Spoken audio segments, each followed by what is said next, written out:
आप अगर हमेशा से एक बहुत सही जगह एंट्री करने के तलाश में है तो आज का वीडियो आपको बहुत ज़्यादा हेल्प करेगा।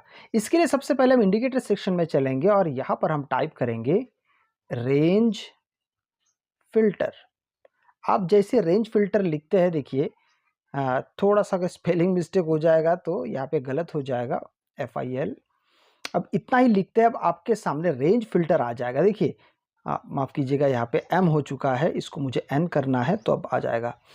रेंज फ़िल्टर जैसे आप लिखते हैं तो जो सबसे पहला वाला है ना, range filter buy and sell by PHVNTOM, ये एक बहुत शानदार इंडिकेटर मैं आपको इसके बारे में बताता हूँ।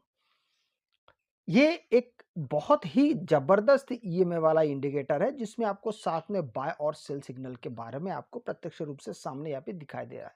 लेकिन आपको पहले से पता है कि हम सिर्फ बाय और सेल सिग्नल पे कतई एक बार में विश्वास नहीं करते। इसके लिए हम बहुत ज़्यादा और कंफर्मेशन और प्राइस एक्शन का यहाँ पे पूरी तरीके से इस्तेमाल करते हैं। जैसे इसके सेटिंग्स में हम सबसे पहले जाएंगे और यहाँ पर जो रेंज मल्टीप्लायर आपको दिया हुआ है 3 से बदल के हम इसको कर देंगे 5। अब जैसे इसको 5 कर देते देखिए अब आपके सामने एक बहुत शानदार तरीके से ये एक आप इसको देखेंगे तो अब आपको बहुत सारे यहाँ पे बाय और सेल सिग्नल दिखाई दे रहे हैं, लेकिन इसकी आप चिंता मत करें क्योंकि हम इसके बेस पे बिल्कुल भी यहाँ पर हम एंट्री के बारे में प्लान नहीं करते। ये हमारे लिए केवल एक सिग्नल्स ही है। लेकिन इसमें आपको और अगर डिटेल में अगर आप जाते हैं तो माइन्यूटली आप जैसे ही पहुँचते हैं आपको यहाँ पे और बहुत सारी चीज़ें आपको यहाँ पे नज़र आती है। वो क्या-क्या चीज़ें हैं आइए मैं एक-एक करके आपको बताता हूँ। यहाँ पर देखिए जो बाय सिग्नल है वो आपको सफेद रंग में गुंथा हुआ दिख रहा है, ठीक है? सफेद रंग, सफेद कैंडल्स जो बन गए हैं, ये आपको दिखाता है कि ये एक बाय सिग्नल पे है। दूसरा, आप जब इसको सेल में देखते हैं तो ये ब्लू कलर का हो जाता है, ठीक है? ये हो गया ब्लू कलर का।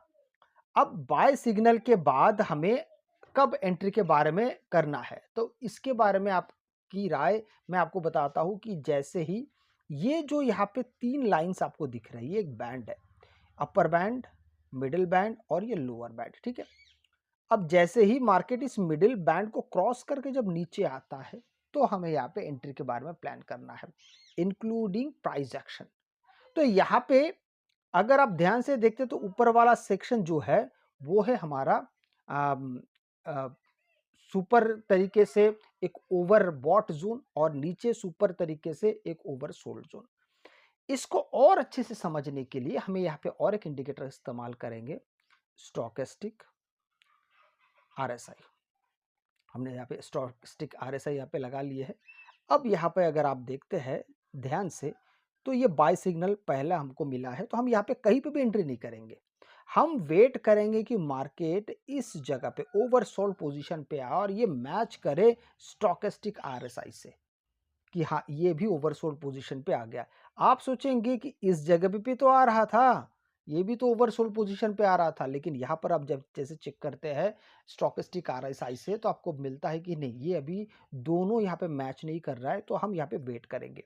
चूंकि हम यहाँ पे बाय सिग्नल पे है तो हम यहाँ पे सिर्फ कॉल साइड में एंट्री करेंगे। तो यहाँ पे हमें जैसे ही दिखता है अब हम चलेंगे हमारे कैंडलस्टिक्स पैटर्न पे। इसके लिए आपको क्या करना पड़ेगा, पल भर के लिए इसको आप बंद कीजिए। बंद करने के बाद अब आपको यहाँ पे प्राइस एक्शन दिख रहा है। प्राइस एक्शन क्योंकि इससे पहले जो हम रंग देख रहे थे, बाय का सफेद रंग में देख रहे थे, सेल का ब्लू रंग में देख रहे थे।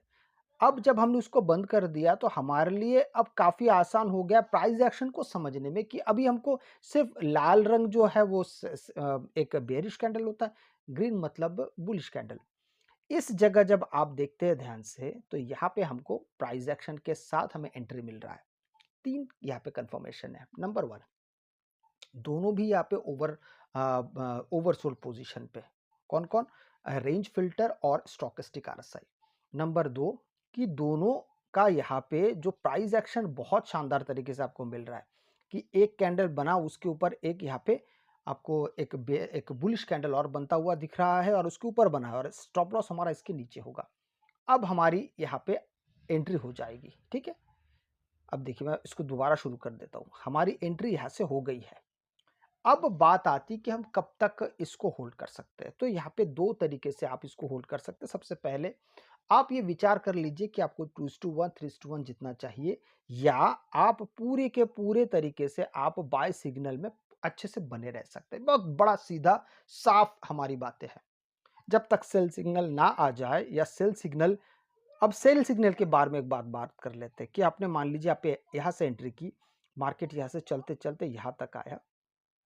यहाँ पे आने के बाद अब हम यहाँ पे देखेंगे कि हमें यहाँ पे कहाँ पे एक यहाँ पे सेल सिग्नल दिखाई दे, क्योंकि सेल सिग्नल जब तक हमको यहाँ पे दिखाई नहीं देगा, क्योंकि ये भी अब ओवरबॉट पोजीशन पे, यहाँ पे भी मार्केट ओवरबॉट पोजीशन पे आया, तो हमको अब यहाँ पे दिखाई देनी चाहिए कि मार्केट, ये जो अपर वाला लाइन है ना, इसके बीच में और कैंडल्स के बीच में गैप्स कम होने चाहिए। इसको आप ध्यान रखिएगा। अगर आप देखते हैं यहाँ पे गैप बहुत कम है, इस जगह देखते हैं तो ये नीचे वाला बैंड और जो यहाँ पे कैंडल्स बने उसके बीच में गैप बहुत कम है। हर बार ये जरूरी नहीं कि ये इस लाइन को आके टच करे।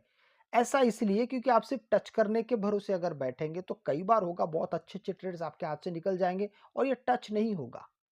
हो सकता है 2-4 घंटे में एक बार टच हो। मैं आपको आगे एक चीज दिखा भी देता हूँ कि एक आध बार आपको टच होता हुआ दिखाई भी देगा, लेकिन हर बार नहीं होता है। तो इसलिए कम से कम हम अपने कंफर्मेशन के लिए इस अपर बैंड के लगभग लगभग नजदीक के आसपास अगर मार्केट जब तक नहीं पहुंचता तब तक हम यहाँ पे वेट कर सकते हैं। आइए वापस हम अपने इसको बंद कर देते हैं ताकि हम प्राइस एक्शन को ढूंढ पाए। अब यहाँ पर जब आप आते हैं तो यहाँ पर आपको दिखता है, ये वो जगह है कि यहाँ पे आपको एक अच्छे से बेरिश मोमेंटम भी दिख रहा है और यहाँ से आपकी एंट्री भी हो रही है, और इसी जगह से आप क्या कर सकते हैं, आपका यहाँ पे दूसरा एंट्री, आपका यहाँ पे एंट्री हो जाएगा। स्टॉप लॉस इसके ऊपर रहेगा। यहाँ पे 2 कैंडल चाहिए, ये एक कैंडल गया तो आप यहाँ पे वेट कर सकते हैं। अब देखिए यहाँ से फिर मार्केट धीरे धीरे धीरे यहाँ से फिर मार्केट अभी बेरिश होने लगा है, तो इस तरीके से आप इसमें एंटर कर सकते हैं।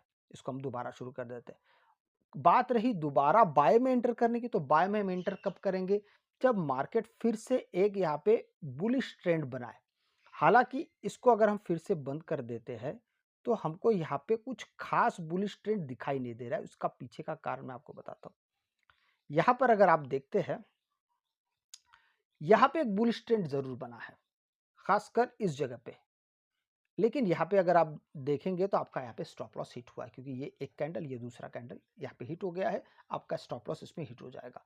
कहने का मतलब है इस स्ट्रेटेजी में भी आपका स्टॉप लॉस हिट होंगे, क्योंकि इस दुनिया में ऐसा कोई स्ट्रेटेजी तो है ही नहीं जिसमें आपके स्टॉप लॉस हिट होने वाले नहीं है। आपके स्ट्रेटेजी में स्टॉप लॉस आएंगे, उसके लिए आपको रेडी भी रहना पड़ेगा। लेकिन इसमें बहुत चिंता वाली बात नहीं है। आप सोच के देखिए, आपने एंट्री यहाँ पे किया, 2 कैंडल नीचे आपका, आप एग्जिट हो गए।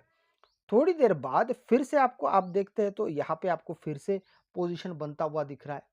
लेकिन पोजीशन बनता हुआ देखने से तो नहीं होगा जब तक मार्केट आपको पूरी तरीके से प्राइस एक्शन के साथ कंफर्म तरीके से मार्केट आपको प्लेसमेंट ना दे दे। यहाँ पे देखिए दोबारा यहाँ पे प्राइस एक्शन बना, क्योंकि ये इसके नीचे नहीं है, इसके ऊपर ही बना हुआ है, तो हम इसके ऊपर यहाँ पे एंट्री नहीं करेंगे। इसके नीचे जैसे आता है एंट्री करेंगे, भले ही आपको यहाँ से लेके यहाँ तक छोटा सा एंट्री मिले।